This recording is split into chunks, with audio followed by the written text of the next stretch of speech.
It was 3:50 p.m. Everything was going according to plan at the ceremony in Paris until Ibrahim Traoré stood up and shouted, "I'm tired of listening to these lies." The reaction on the diplomats' faces in the hall was priceless.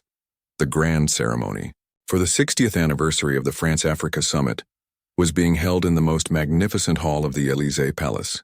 Crystal chandeliers hung from ornate ceilings, casting prismatic light across golden walls adorned with 18th-century paintings. Every detail had been meticulously orchestrated to showcase France's power, cultural supremacy, and historical grandeur. The hall hosted leaders from 35 African nations. Everyone wore their finest suits, traditional robes carefully modernized to blend African heritage with Western formality. The seating arrangement itself was a coded message of power dynamics. France's most reliable partners occupied the front rows, while leaders deemed problematic or requiring guidance were strategically placed toward the back.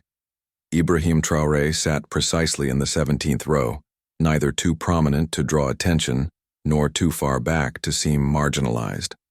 In France's carefully calibrated diplomatic calculus, Burkina Faso was a country that needed to be brought back into line. Not quite a rogue state, but certainly not among the compliant allies who understood their place in the French-designed order. French President Emmanuel Dubois took the stage to choreographed applause. Some African leaders rose enthusiastically to their feet, clapping with practiced enthusiasm. Others offered polite applause while remaining seated. Traoré remained motionless except for a slight, almost imperceptible nod of acknowledgement. His jaw was set, his eyes focused with an intensity that would have worried the security detail had they been watching him instead of scanning for external threats. "My dear African friends," Dubois began his speech, his voice carrying the practiced warmth of a seasoned diplomat who had given variations of this speech countless times. "Today we gather to celebrate 60 years of our magnificent partnership. 6 decades of France and Africa walking hand in hand, progressing together, building a shared future based on mutual respect and common destiny." Traoré's jaw muscles tightened, visibly at the word partnership. The term made his stomach turn with its hypocrisy. What partnership? The arrangement where France extracted $500 billion worth of resources from Africa annually, while returning barely 3% in so-called development aid. The system where African nations needed permission from the French treasury to access their own currency reserves. Dubois continued with growing theatrical enthusiasm. "France has always stood by Africa's side. We've provided billions of euros in aid for your development. We've sent our brave soldiers to ensure your security. We've built schools to educate your children, hospitals to care for your sick, roads to connect your communities." The Senegalese president, seated next to Traoré, Madou Diop, leaned over and whispered urgently, "Stay calm, my brother. I know what you're feeling. We all feel it, but this is not the time or place. Think of the consequences." But Traoré was no longer listening to the cautious counsel of the old guard. His hand moved deliberately to his jacket pocket, pulling out a folded piece of paper. On it were numbers, hard, indisputable figures that told the real story of 60 years of partnership. Numbers he had memorized but kept written as tangible proof of the systematic exploitation. Dubois' voice rose with practiced passion. "And today I am proud to announce the creation of the new Africa-France Development Fund, $50 billion. This unprecedented investment in Africa's future demonstrates France's unwavering commitment to our partnership, to your prosperity, to our shared destiny." That was the moment Ibrahim Traoré stood up. The movement was sudden, decisive. A ripple of reaction went through the hall like a stone dropped in still water. The protocol director's face drained of color. This was not in the script. Security personnel straightened, hands moving almost imperceptibly toward concealed weapons. What was this young leader doing? "I'm tired of listening to these lies." Traoré's voice cut through the hall like a machete through sugarcane. Sharp and devastating. Dubois stopped mid-sentence, his mouth still open, frozen in rhetorical flourish. The microphone remained in his hand, but no words came. The carefully rehearsed speech died on his lips.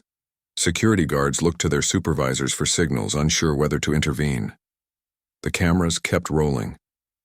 Traoré began walking down the aisle. Each step was deliberate, measured, carrying the weight of history.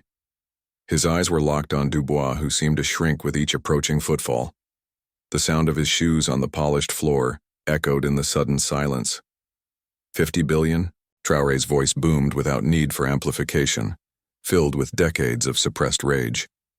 Last year alone, you extracted $500 billion worth of resources from Africa.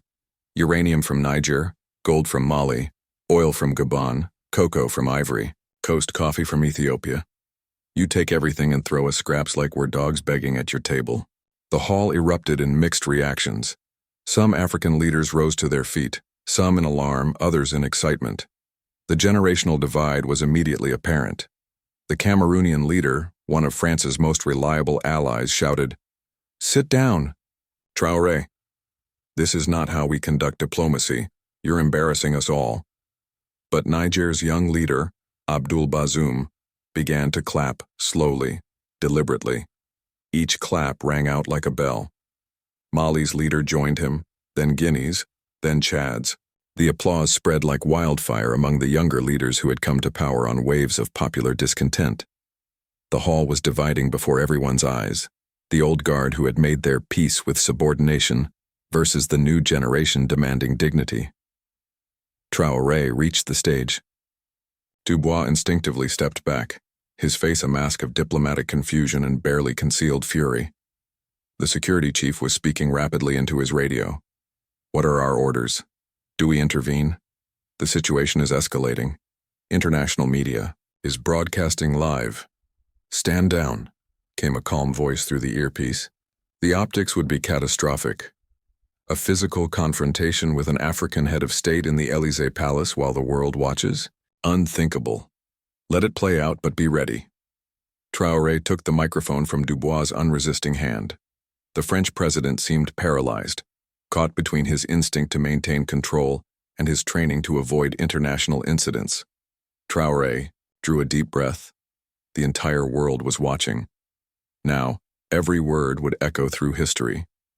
60 years of partnership, he began, his voice steady, but charged with emotion. Let me give you the real numbers. Not the fairy tales you tell in your speeches, but the truth. Listen carefully, and may you choke on your shame. He unfolded the paper from his pocket with deliberate theatrical slowness, letting the anticipation build. The cameras zoomed in. From 1960 to today, France has extracted $50 trillion worth of resources from Africa. Yes, you heard correctly. Trillion, not billion. Trillion. And what did you give back? A total of $500 billion in so-called aid over 6 decades. That's 1% of what you took. 1%, and even that aid came with strings. Buy French products, hire French companies, follow French policies. The hall erupted in gasps and murmurs. Some leaders shifted uncomfortably in their seats. Others leaned forward, hungry for more truth. The mathematics of exploitation had never been laid out so starkly, so publicly, with the whole world watching. From Ivory Coast, you take cocoa at $1 per kilogram. The farmers who grow it can barely feed their children. In Paris, you transform it into luxury chocolate and sell it for $100. Who pockets the $99 difference? Not the African child who should be in school but works in the plantations. Not the farmer who can't afford medicine for his family. His voice rose with each sentence, decades of suppressed anger finding release. From Niger, you take uranium. 40% of your electricity comes from Nigerian uranium. The lights in this very palace, the electricity powering your factories, your homes, your entire economy, it comes from Niger. But 90% of Niger's population has no electricity. They live in darkness so you can live in light. They eat one meal a day so you can feast. Dubois attempted to reach for the microphone. "Mr. Traoré, please. This is not the appropriate forum for such." Silence. Traoré's command echoed through the hall with such force that Dubois actually stepped back. "For 60 years, you've done all the talking. You've written the narrative. You've defined the terms. Now it's our turn. Africa will speak, and you will listen." The hall fell into stunned silence. No one had ever spoken to a French president this way. Certainly not in the heart of French power, surrounded by French security. Under the gaze of French media, the old diplomatic niceties were crumbling before their eyes like ancient parchment exposed to air. From Mali, you take gold. 50 tons per year. Market value, $3 billion. What does Mali receive? $50 million in taxes. My brothers and sisters in Mali dig gold with their bare hands in conditions that would make your citizens riot. They die in tunnel collapses you never report. And for what? So you can have gold reserves while Mali's hospitals lack basic medicines. He turned to face the cameras directly. CNN, BBC, Al Jazeera, France 24, Russia Today, every major network was broadcasting live. The world was witnessing the unmasking of a system centuries in the making. Is the world watching? Good. Then let everyone hear this truth. Africa is no longer sleeping. We are no longer your children to be patronized. We are no longer your subjects to be exploited. We are awakening, and your worst nightmare is our consciousness. Applause erupted from the back of the hall. Young leaders who had come to power through popular uprisings, military interventions against French-backed regimes, or genuine elections were on their feet. The energy in the room was shifting. Tectonic plates of power realigning in real time. The CFA franc, Traoré's voice thundered. Let's talk about this currency you so generously manage for us. A colonial relic. 14 African countries still use this chain around their necks. Who controls it? The French treasury. Where are our reserves kept? In French banks. We need your permission to access our own money. Is this partnership or bondage? The elderly Gabonese leader, Pierre Bongo, stood up, his face flushed with anger. Enough of this circus. Security, remove this man. He's destroying decades of careful diplomacy. Traoré wheeled on him, eyes blazing. Sit down, Pierre Bongo. For 40 years you've been France's most faithful puppet. While your people suffer in poverty, you own 39 properties in France. While Gabonese children die of malaria, your children attend Swiss boarding schools. You are not a leader. You are a house slave who has forgotten he's African. Bongo's face turned purple with rage, but he couldn't respond. The accusations were too accurate, too well known. Others in the hall looked away, seeing their own compromises reflected in Bongo's humiliation. Military bases, Traoré continued, his momentum building like a gathering storm. 5,000 French soldiers stationed across Africa, Operation Barkhane, Operation Sangaris, Operation Licorne, beautiful names for occupation. What are they protecting? Democracy? No. They protect your minds. They protect your oil wells. They protect puppet regimes that serve you instead of their people. And the results? Terrorism has increased everywhere. French forces operate. Why? Because chaos serves you. A stable, united, prosperous Africa terrifies you. You need us weak, divided, dependent.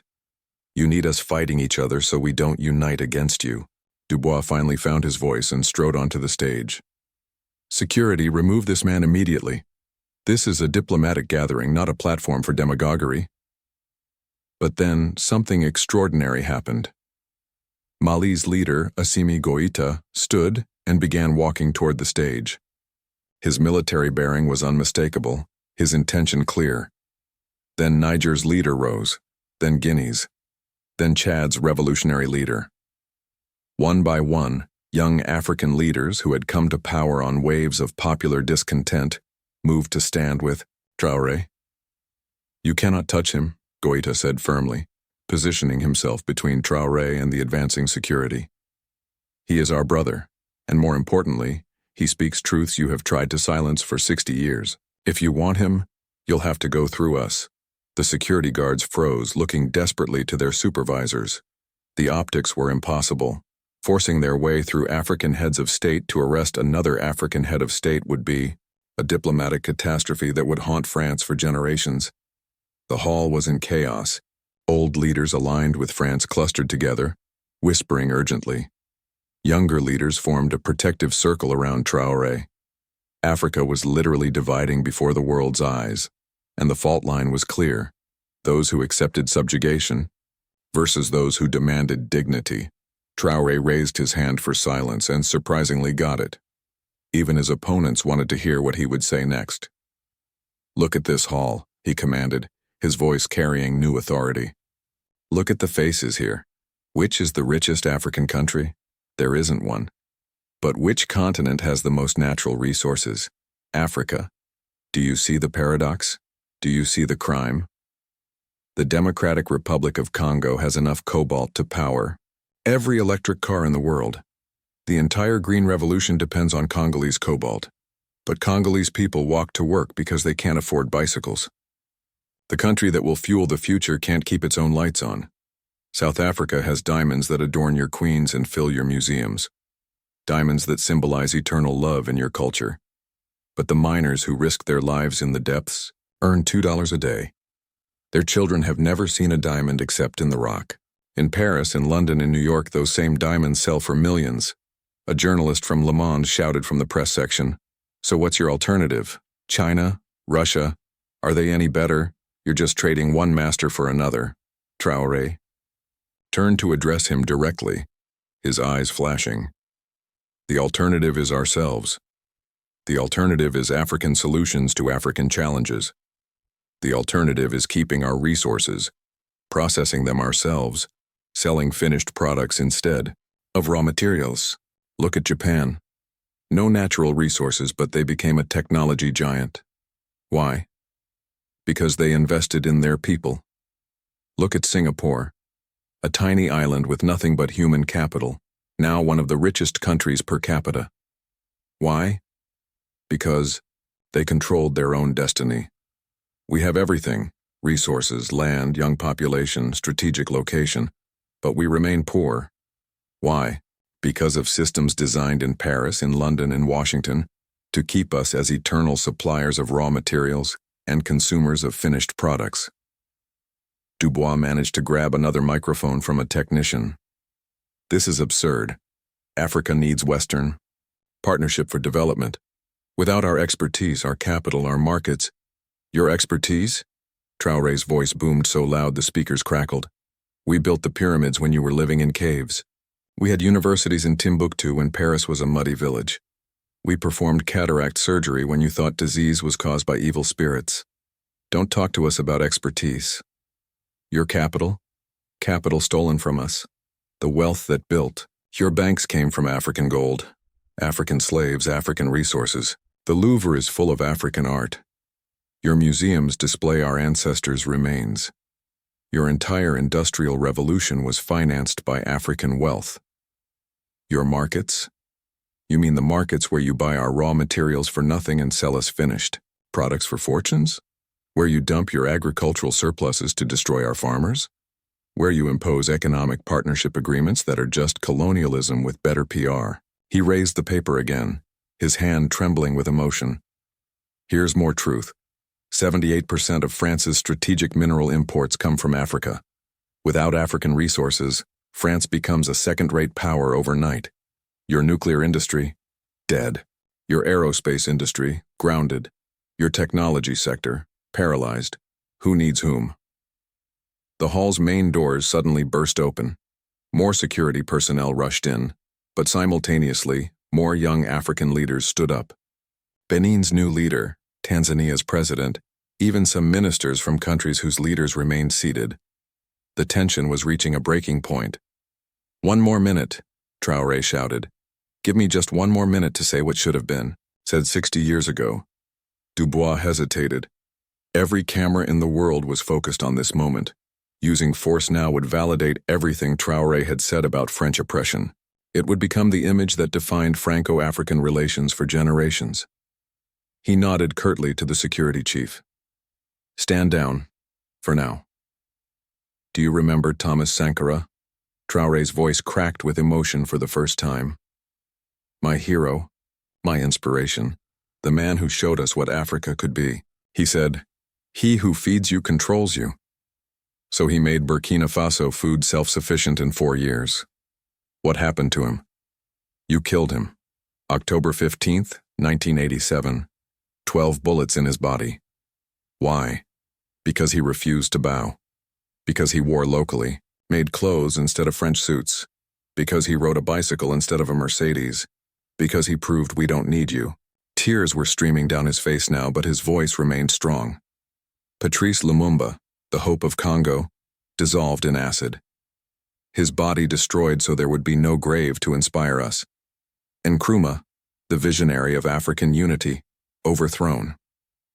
Sylvanus Olympio, assassinated in front of the American embassy. Muammar Gaddafi, whatever his faults, he dreamed of an African currency backed by gold. What happened? Bombed. His country destroyed. Now a slave market. Every African leader who dared to dream of true independence eliminated. Your partnership is written in African blood.